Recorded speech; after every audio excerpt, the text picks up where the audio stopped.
बिस्मिल्लाहिर्रहमानिर्रहीम। अस्सलाम वालेकुम। हर नए आने वाले से एक छोटी सी दरख्वास्त है कि चैनल नावज़ दुनिया को सब्सक्राइब करें और बेल आइकन पर ज़रूर क्लिक करें।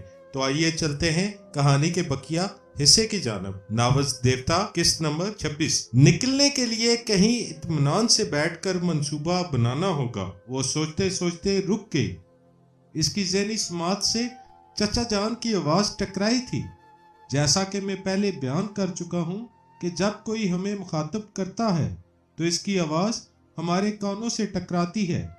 इस आवाज़ को सबसे पहले हमारा जहन कबूल करता है और हमें समझाता है कि हमारा मुखातब क्या कह रहा है। इसी तरह छमिया का मौजूदा दिमाग चचा जान की आवाज़ को कबूल कर रहा था और मैं इसकी सोच के जरिए इनकी भी बातें सुन रहा था। वो गजाला को आवाज देकर पूछ रहे थे, गजाला तुम सड़क पर खड़ी हो क्या सोच रही हो? क्या फरहाद के पास गई थी?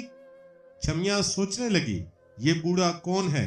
मुझे गजाला कह रहा है। इसका मतलब ये है कि जिस जिस्म पर मैंने कब्जा जमाया है इसका नाम गजाला था। इस लिहाज से ये बूढ़ा रिश्ते में मेरा क्या लगता है? पता नहीं यहाँ आस पास मेरे और कितने रिश्तेदार हैं। मुझे इन लोगों से पीछा छुड़ाकर यहाँ से दूर चले जाना चाहिए। इतने में चचा जान ने फिर पूछा, तुम खामोश क्यों हो? जवाब क्यों नहीं देती? क्या फरहाद अभी तक वापस नहीं आया? इसने हिचकिचाते हुए जवाब दिया, जी नहीं, वो अपने घर में नहीं है। इसकी फूफी भी नहीं है। बेटी, तुम उसकी फूफी क्यों कह रही हो? वो तो तुम्हारी भी फूफी है। क्या अपनी फूफी कहते हुए शर्म आती है? जी नहीं, शर्म क्यों आएगी? आप भी कैसी बातें करते हैं अब्बा जान। छमिया को मालूम नहीं था कि गजाला अपने बाप को डैडी कहती है। वो बुहानी शंकर के मतहत रहकर इस्लामी तहजीब सीख कर आई थी। वो समझ रही थी कि तमाम मुसलमान लड़कियां अपने वालिदैन को अम्मी और अब्बा जान कहती होंगी। चाचा जान ने ताजुब से पूछा, क्या बात है, आज तुम डैडी के बजाय अब्बा जान कह रही हो? वो परेशान होकर जल्दी से बोली, ओ डैडी, पता नहीं सुबह से मेरे दिमाग को क्या हो गया है। मुझे ऐसा लगता है कि मैं अपनी पिछली जिंदगी भूल गई हूँ। अभी आपने मुखातब किया तो मैं सोच रही थी कि आप मेरे कौन हैं। जब आपने बेटी कहा तो याद आ गया कि आप मेरे अब्बा जान नहीं डैडी हैं। मैं इसकी बौखलाहट पर मुस्कुराने लगा, लेकिन मैं इसके बाद इसके ख्यालात न पढ़ सका। मेरे सामने कलीन पर पड़ा हुआ सामी का जिस्म जाग रहा था। वो आहिस्ता आहिस्ता आंखें खोल रही थी। चंद लम्हों तक वो खामोशी से गहरी गहरी सांसें लेती रही, फिर जल्दी से उठकर बैठ गई और अपने बदन को इधर उधर से छूने और खुद को मुकम्मल सामी के रूप में देखने और महसूस करने लगी। लेकिन वो बैठे ही बैठे अपना सरापा नहीं देख सकती थी, इसलिए वहां से फौरन ही उठकर कद आदम आईने के सामने चली गई। वो थोड़ी देर के लिए मुझे भूल गई थी। उसने आसपास के तमाम माहौल को फरामोश कर दिया था। इसके सामने सिर्फ एक कद आदम आईना था और इस आईने में वो थी। औरत जब अपने हुस्न शबाब पर खुद ही फरीफ्ता होने लगती है तो इसे सिर्फ अपना ही वजूद सबसे हसीन नजर आता है। वैसे सामी किसी खुशफहमी में मुब्तला नहीं थी। वो हकीकतन इतनी हसीन थी कि इस दुनिया का कोई शाहजहां इसके लिए फिर एक ताजमहल तमीर कर सकता था। मैंने अपनी जगह से उठकर इसके क़यामत खेज सरापे को देखा। वो आईने की साफ और चिकनी सतह पर एक खुश रंग कली की तरह खिल रही थी और शराब की भरी बोतल की तरह खुल रही थी।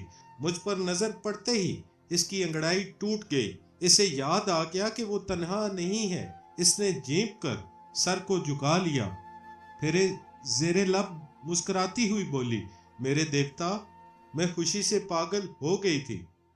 ये भूल गई थी कि मेरे देवता मेरे पास हैं और मुझे सबसे पहले अपने देवता के चरणों में सर को झुकाना चाहिए। वो आगे बढ़ी और मेरे करीब आकर कदमों पर झुकने लगी। मैंने इसके दोनों बाजुओं को थामकर इसे झुकने से रोक दिया और कहा, नेकी करने और किसी के काम आने वाला इंसान फरिश्ता या देवता जरूर कहलाता है, लेकिन मेरे मजहब में किसी फरिश्ते या देवता को सजदा करना जायज नहीं है। तुम्हारे कहने के मुताबिक अगर मैं देवता हूँ तो फिर तुम देवी हो। तुमने अज़्म हिम्मत की एक उम्दा मिसाइल कायम की है। अगर तुम हिम्मत हार जाती और किसी मरहले पर चमिया से शिकस्त तस्लीम कर लेती तो जिंदगी के एक हादसाती मोड़ पर हमारी मुलाकात न हो सकती और न ही मैं तुम्हारे काम आ सकता।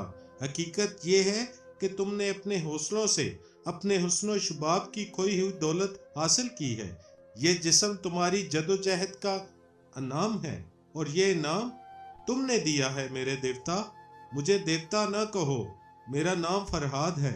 फरहाद, इसने बड़ी मोहब्बत और अकीदत से मेरा नाम लिया। फिर मेरे एक हाथ को अपने नाजुक से हाथों में लेकर मेरी हथेली की पुष्ट को बोसा देने लगी। वो आतिशीन लब जो दूर ही दूर से आग लगाते थे, वो मेरी हथेली की पुष्ट पर आग भड़का रहे थे। मेरे जिस्म के रगों पे में आग सियाल मादे की तरह बह रही थी। मेरे जी में आया कि बोसे के जवाब में एक बोसा पेश करूं। फिर ये सोचकर जब्त कर लिया कि जल्दबाजी अच्छी नहीं होती। अभी वो मुझसे मुतासर हो रही थी। आहिस्ता आहिस्ता मेरी शख्सियत का रोग जम रहा था। एक देवता और महबूब में बड़ा फर्क होता है। आज वो देवता समझकर अकीदत से चूम रही थी, कल महबूब समझकर मोहब्बत से गले लग सकती थी। लिहाजा इस वक्त मैंने बड़े सब्र तहम्मुल से काम लिया। मेरे सब्र का मुझे अच्छा सिला मिला। वो मेरे हाथ को चूमते हुए सोच रही थी, हाय इसके हाथ कितने हैं सख्त और मजबूत हैं। अगर कोई इस हथेली के शिकंजे में आ जाए तो तड़पता या तड़पती रह जाएगी। इसमें हर वो खूबी है जिसके ख्वाब औरत देखती है। दराज का चिटानी सीना, आईनी बाजू, ये दिलेर भी है और ज़हीन भी है। सही मायनों में ये एक मुकम्मल मर्द है। मैं तो ऐसे ही एक खूबरू आइडियल की तलाश में थी, लेकिन मैं अपने इस ख्याल का इजहार नहीं करूंगी। अपने मुंह से कुछ कहते अच्छा नहीं लगता है। नहीं, अच्छा तो लगता है मगर शर्म आती है। काश कि ये मेरे दिल की हालत जान सकते। हाँ, अरे मैं तो भूल ही गई थी कि ये दिल के भेद जान लेते हैं। जब मैं बिल्ली के रूप में थी और बोल नहीं सकती थी, इस वक्त ये मेरी सोच को पढ़ लेते थे, मेरे गूंगे दिमाग को पूरी तरह समझ लेते थे। क्या इस वक्त भी ये मेरे ख्यालात को समझ रहे हैं? इसने चूक कर मुझे देखने के लिए मेरी हथेली पर से हाथ सर उठाया। मैं मुस्कुरा कर उसे देख रहा था। वो फिर जीम गई। मैंने आहिस्तगी से कहा, मैं खुश नसीब हूँ कि तुम्हारे ख्यालों में बस रहा हूँ। अगर हमारी दोस्ती में मोहब्बत की मिठास इसी तरह गश्ती रहे तो हमारी दोस्ती पायदार हो जाएगी। इसने फौरन ही गुफ्तगू का मौजू बदल दिया। देखिए मैं भी कितनी नादान हूँ। अपना जिस्म हासिल करते ही चमिया की दुश्मनी को भूल गई हूँ। क्या आप टेलीपैथी के जरिए मालूम नहीं कर सकते कि वो इस वक्त कहाँ है और क्या कर रही है? मालूम कर सकता हूँ, लेकिन तुम मुझे यक बैक आपसे क्यों मुखातब करने लगी हो? क्या तुम वाली बेतकल्फी तुम्हें पसंद नहीं है? वो जेरे लब मुस्कुरा कर बोली, तुम जैसा कहोगे वैसा ही कहूंगी। प्लीज अभी छमिया का पता चलाओ। अच्छी बात है, मैं इसकी खबर लेता हूँ, लेकिन जितनी देर में मैं मुराकबे में रहूं, इस दौरान तुम जरीना के कमरे में जाओ, इसकी अलमारी से अपनी पसंद का लिबास निकालो। अब तुम एक तालीम याफ्ता और ज़हीन लड़की हो, तुम्हें स्मार्ट बनकर रहना चाहिए। ये चोली और घाघरा छमिया जैसी जहन औरत पर ही सजता था। मेरे मशवरे के मुताबिक वो लिबास बदलने चली गई। मैं थोड़ी देर तक इसका सबर में खोया रहा और यकीन करता रहा कि कल जिस हसीना की दिलेरी और जहानत की दास्तान सुन रहा था, आज वो मेरे घर में है और मैं इसके दिल में घर कर रहा हूँ। मैं समझ रहा था कि सामी इस वक्त भी मेरे ही मुतल्लिक सोच रही होगी। ऐसे रोमांस की घड़ियों में भला किसका दिल चाहेगा कि वो दुश्मन के मुतल्लिक सोचे? मेरा दिल भी नहीं चाहता था कि मैं छमिया के मुतल्लिक सोचूं। मुझे खुद पर एतमाद था कि मैं जब चाहूंगा इस दुश्मन औरत के मंत्रों को पानी कर दूंगा। इसे इतना मौका ही नहीं दूंगा कि वो हमें नुकसान पहुंचा सके। लिहाजा मैं सामी के ख्यालात पढ़ने लगा। इस वक्त इसके दिमाग के अंदर एक कश्मकश जारी थी اس کا دماغ میرے ہی متعلق سوچنا چاہتا تھا، لیکن وہ سوچنے سے کترا رہی تھی، اپنے آپ سے کہہ رہی تھی کہ وہ دل کے بیدی ہیں، شاید اس وقت بھی میرے خیالات کو پڑھ رہے ہیں۔ نہیں، میں کچھ نہیں سوچوں گی۔ وہ گاڈ کیسے آدمی سے پالا پڑا ہے، میں اپنے دل کی کوئی بات ان سے چھپا نہیں سکوں گی۔ میں نے اس کی مثبت سوچ میں کہا، ان سے کچھ چھپانے کی کیا ضرورت ہے؟ وہ میرے من مندر کے دیوتا ہیں، میں ان سے محبت کرتی ہوں، اور محبت کرنے والوں کے درمیان کوئی پردہ نہیں ہوتا۔ اس کی منفی سوچ نے کہا، کبھی کبھی پردہ ضروری ہوتا ہے۔ ہر محبت کرنے والی عورت اپنے محبوب کو جس قدر چاہتی ہے، اس میں سے تھوڑی سی محبت اپنے دل میں چھپا کر رکھتی ہے۔ جس طرح ٹافیوں کے پیکٹ کو الماری میں چھپا کر بچوں کو وقتاً فوقتاً ایک ایک ٹافی دے کر بہلایا جاتا ہے، اسی طرح عورت دل کے پیکٹ سے محبت کی ایک ایک ٹافی نکال کر دیتی ہے، باقی دوسرے وقت کے لیے بچا کر رکھتی ہے۔ لیکن فرحات تو ایک نمبر کے چور ہیں، دل میں چھپی ہوئی تمام مٹھاس کو چوری چھپے چکھتے رہتے ہیں۔ سمجھ میں نہیں آتا کہ میں اپنے خیالات ان سے کیسے چھپاؤں، نہ چھپا سکتی ہوں، نہ ان کے بارے میں سوچنا چھوڑ سکتی ہوں۔ ایسا نٹ کھٹ کہیں نہ دیکھا جو دماغ کے لاکرز توڑ کر سوچ کا سرمایہ چرا لیتا ہے۔ چور کہیں کے، میں نے مثبت انداز میں کہا، وہ چور نہیں ہیں، ابھی تو وہ مراقبے میں ہوں گے اور چھمیا کے متعلق معلومات حاصل کر رہے ہوں گے، لہٰذا وہ میری طرف متوجہ نہیں ہوں گے۔ یہ اچھا موقع ہے، مجھے ان کے متعلق سنجیدگی سے سوچنا چاہیے۔ وہ سوچنے لگی، میں کیا سوچوں؟ میری زندگی بھی عجیب ہے۔ میری ماں ایک ہندو ناری تھی، باپ ایک انگریز ہے، اور اب میرا دل ایک مسلمان کی طرف کھنچا جا رہا ہے۔ میرے اندر کتنے ہی دھرم سما رہے ہیں۔ ایسے میں دھرم کا مطلب سمجھ میں آتا ہے کہ میں مذہب صرف محبت سے قائم رہتا ہے۔ مجھے ہندو دھرم سے اس لیے محبت ہے کہ میں نے ایک ہندو ناری کا دودھ پیا ہے۔ مجھے عیسائیت سے اس لیے پیار ہے کہ میری رگوں میں ایک انگریز کا خون دوڑ رہا ہے، اور مجھے مذہب اسلام سے اس لیے عقیدت ہوتی جا رہی ہے کہ جسے میں اپنے جسم و جان کا حقدار بنانا چاہتی ہوں، وہ مسلمان ہے۔ میں زندگی کے آخری سانس تک اسی کے ساتھ رہوں گی۔ یہ سوچتے ہوئے وہ غسل خانے میں جا رہی تھی اور سوچنے کے دوران ہولے ہولے گنگنا رہی تھی، میں نے اس سے رابطہ ختم کر دیا۔ جو کچھ مجھے معلوم کرنا تھا میں اس سے بہت زیادہ معلوم کر چکا تھا۔ دوسرے لفظوں میں اس کے دل کے اندر چھپی ہوئی محبت کی ساری مٹھاس کو میں نے چوری چھپے چکھ لیا تھا، اور وہ بیچاری اس چوری سے بے خبر تھی۔ اس وقت دل یہی چاہتا تھا کہ اس کے محبوبانہ خیالات کو پڑھتا ہی رہوں، یہ سلسلہ کبھی نہ ٹوٹے۔ لیکن اس چڑیل چھمیا سے محتاط رہنا بھی ضروری تھا، لہٰذا میں اس کے ذہن میں جھانکنے لگا۔ وہ بستر پر پڑی ہوئی تھی، بستر کے آس پاس چچا جان اور گھر کے ملازم کھڑے ہوئے تھے۔ قاسم بھی وہاں پہنچ گیا تھا، وہ خاموشی سے لیٹی ہوئی ان کی باتیں سن رہی تھی۔ چچا جان اور قاسم کی گفتگو کا موضوع یہ تھا کہ غزالہ یادداشت گم ہو گئی تھی۔ اس نے قاسم جیسے قریبی دوست کو بھی نہیں پہچانا تھا۔ قاسم نے اس سے انگریزی زبان میں پوچھا تھا کہ اس کی یہ حالت کب سے ہے، لیکن وہ انگریزی کا ایک لفظ بھی نہیں سمجھ سکی تھی، جس سے ظاہر ہو رہا تھا کہ اس کی یادداشت اس حد تک ناقص ہو چکی ہے کہ انگریزی زبان بھی بھول گئی ہے۔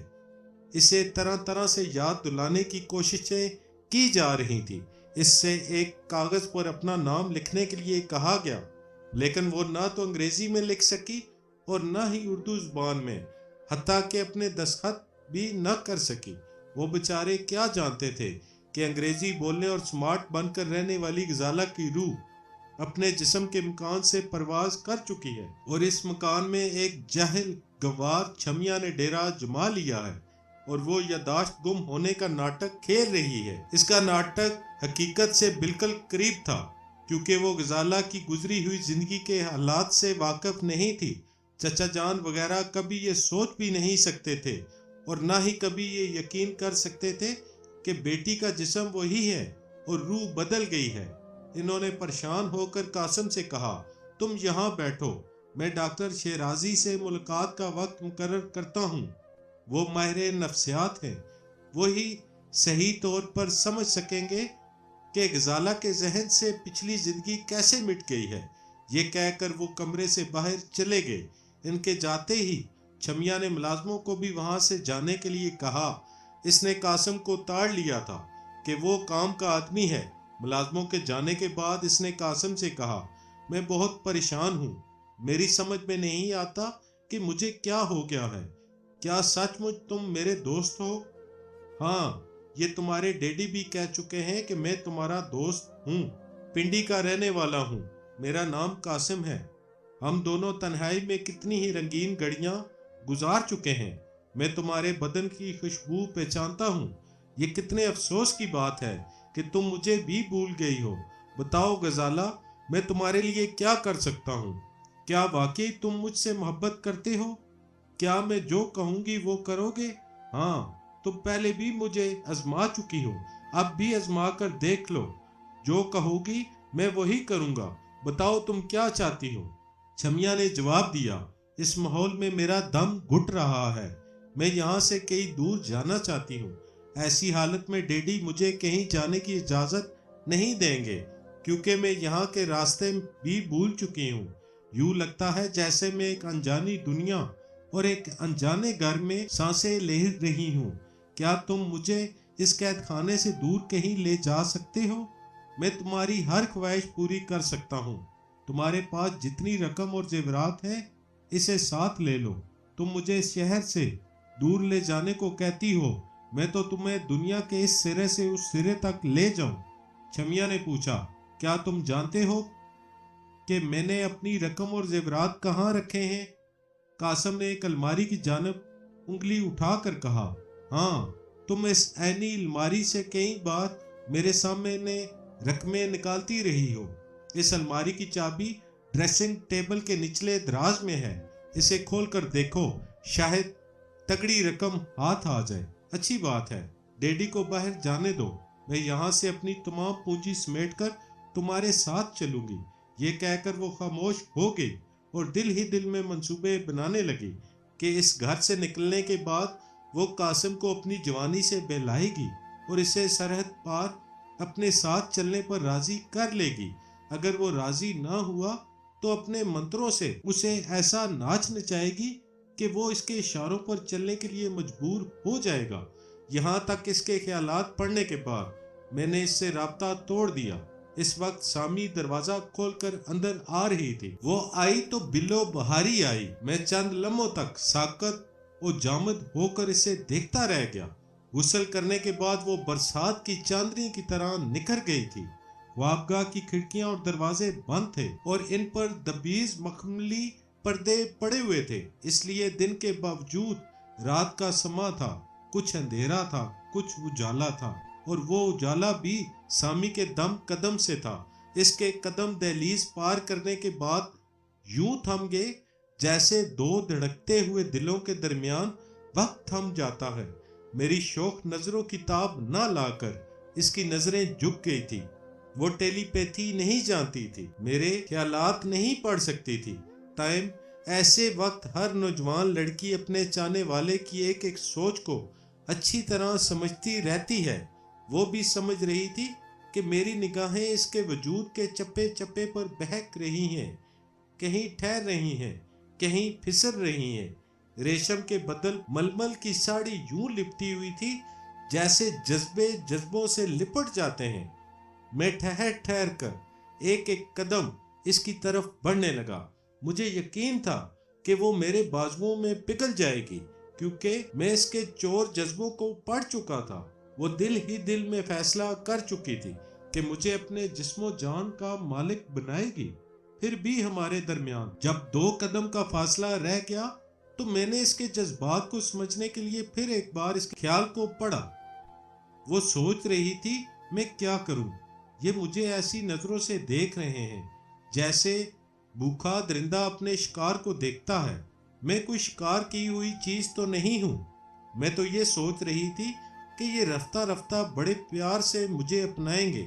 یہ درست ہے کہ مرد اور عورت کی دوستی جس انداز میں بھی شروع ہو، اس کا آخر یہی ہے کہ بھوک مٹائی جاتی ہے، लेकिन भूख कोई सी हो, इसे मिटाने के लिए कुछ ऐसे असूल होते हैं जिन पर अमल करके पछतावा नहीं होता, बल्कि मर्द और औरत एक दूसरे पर नाज करते हैं। मैं फरहाद को कैसे समझाऊं? ये तो मुझसे ज्यादा ज़हीन है। ये क्यों नहीं सोचते कि जल्दबाजी अच्छी नहीं होती? अभी तो हमारी मुलाकात को चंद घंटे ही गुजरे हैं। अभी हमें कोर्टशिप के जरिए प्यार मोहब्बत से एक दूसरे को अच्छी तरह समझना चाहिए, ताकि जब हम सुहाग की सेज पर आए तो एक दूसरे के लिए अजनबी न रहें और कभी ये शिकायत का मौका न मिले कि हमने एक दूसरे को अच्छी तरह नहीं समझा था। इंसान इसी तरह बेतदरीज अपने तकाजे पूरे करता है। अगर ऐसा ना हो तो हम में और जानवरों में क्या फर्क रहेगा? वैसे मैं मोम की औरत नहीं हूँ कि कोई मर्द मुझे अपनी मर्जी के खिलाफ अपने बाजुओं में पिघला दे।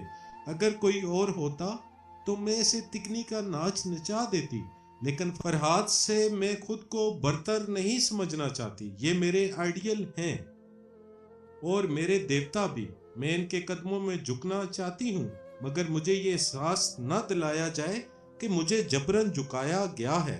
सामी के ख्यालात पढ़कर मेरे कदम रुक गए थे। वो अच्छी तरह जानती थी कि मैं हर इंसान की सोच तक पहुंच जाता हूँ, इसीलिए वो सोच रही थी कि मैं इसके ख्यालात को अच्छी तरह समझ लूँ। जो बातें वो जुबान से नहीं कह सकती थी, इसे बड़ी खामोशी से समझा रही थी। अगर कोई जायज़ बात हो तो इसे समझा लेना दानिशमंदी है। मैं इसे तारीफी नज़रों से देखने लगा। वो ऐसी लड़की नहीं थी जो मुख्तसर सी मुलाकात में खुद को मर्दों के हवाले कर देती है। इसे जिंदगी गुजारने और अपनी हिफाजत आप करने का सलीका आता था। मैंने इसकी जानब हाथ बढ़ाकर कहा, सामी, हम अच्छे दोस्त हैं और अच्छे दोस्त कभी एक दूसरे को शिकायत का मौका नहीं देते। मैं तुम्हें यकीन दिलाता हूँ कि मैं शराफत के दायरे में रहकर दोस्ती निभाता रहूंगा। वो खुश होगी। इसने एहसान मंदी से मुझे मुस्कुरा कर देखा, फिर मेरे फैले हुए हाथ पर अपना हाथ रखकर बोली, मुझे इस बात की खुशी है कि मेरा इंतखाब गलत नहीं है। मैं आपकी हूँ और आपकी ही रहूंगी, मगर अभी आप मुझसे नाराज तो नहीं है ना? मैं कभी तुमसे नाराज नहीं हो सकता। आओ यहाँ बैठो, मैं तुम्हें छमिया के मतलब बताता हूँ। हम एक सोफे पर आकर बैठ के, इसका हाथ मेरे हाथों में था। इसने मुकम्मल तौर पर खुद को मेरे हवाले नहीं किया था, लेकिन अपने वजूद का एक नन्हा सा हिस्सा, एक नाजुक सा हाथ मेरे हवाले करके यकीन दिला रही थी कि वो मेरी है। वो मुलायम हाथ मोहब्बत का पेश लफ्ज है। इस पेश लफ्ज के बाद वो वर्ग दर वर्ग खुलेगी और अपने हुस्नो शबाब की रंग भरी दास्तान सुनाती रहेगी। फिलहाल मैं इसे छमिया की दास्तान सुना रहा था कि किस तरह वो गजाला के रूप में आकर यादाश्त गुम होने का नाटक खेल रही है और अब कासिम के साथ फरार होने का मंसूबा बना चुकी है। सामी ने कहा, वो जितनी जल्दी यहाँ से दूर चली जाए हमारे लिए अच्छा है। वो कम वक्त करीब रहेगी तो हमसे इंतकाम लेने का मौका ढूंढती रहेगी। वो ऐसा नहीं करेगी। मैंने सामी को यकीन दिलाया। वो मुझसे खौफजदा है। गजाला के रूप में इसे इस बात का अंदेशा है कि मैं किसी वक्त चचा जान से मिलने आऊँगा तो अपने ज्ञान से इसे पहचान लूँगा। जब तक इसे किरदार जैसा चेला नहीं मिलेगा वो मेरा सामना नहीं करेगी और मेरी मौजूदगी में तुम्हें भी कभी नुकसान नहीं पहुँचा सकेगी। हाँ, ये तो मैं भी समझती हूँ कि तुम्हारे साए में रहकर मुझे कभी नुकसान नहीं पहुँचेगा। अच्छा, अब ज़रा ये देख लो कि वो अभी तुम्हारे चचा जान के यहाँ है या वहाँ से जा चुकी है। मैंने भी यही मुनासिब समझा कि जब तक वो करीब है इससे बेखबर नहीं रहना चाहिए। लिहाजा मैंने आंखें बंद कर ली और छमिया की सोच की लहरों पर अपनी तवज्जो मरकूज करने लगा। वो जो सोच रही थी इस पर अमल करती जा रही थी। अलमारी की तलाशी लेने के बाद इसे सिर्फ 3000 रुपये नकद और जेवरात के 2 सेट मिले। कासिम कह रहा था, खोदा पहाड़ निकला चूहा। ये 3000 से क्या बनेगा? ये 2 सेट फरोख्त करने से 4000 तक मिल जाएंगे। ठीक है, सब मिलाकर 7000 हो जाएंगे। मैं किसी मोटी असामी के साथ फ्लैश खेलूंगा तो کہانی کا بقیہ حصہ اگلی قسط میں آپ کو پیش کیا جائے گا۔ جاتے جاتے ہر دیکھنے والے سے ایک چھوٹی سی درخواست ہے کہ چینل کو ضرور سبسکرائب کریں اور بیل آئیکن پر ضرور کلک کریں تاکہ آپ کو کہانی کے بقیہ ایک ساتھ بھی اسی طرح بآسانی آپ کو ملتی رہیں اور آپ کو ڈھونڈنے کی ضرورت نہ پڑے۔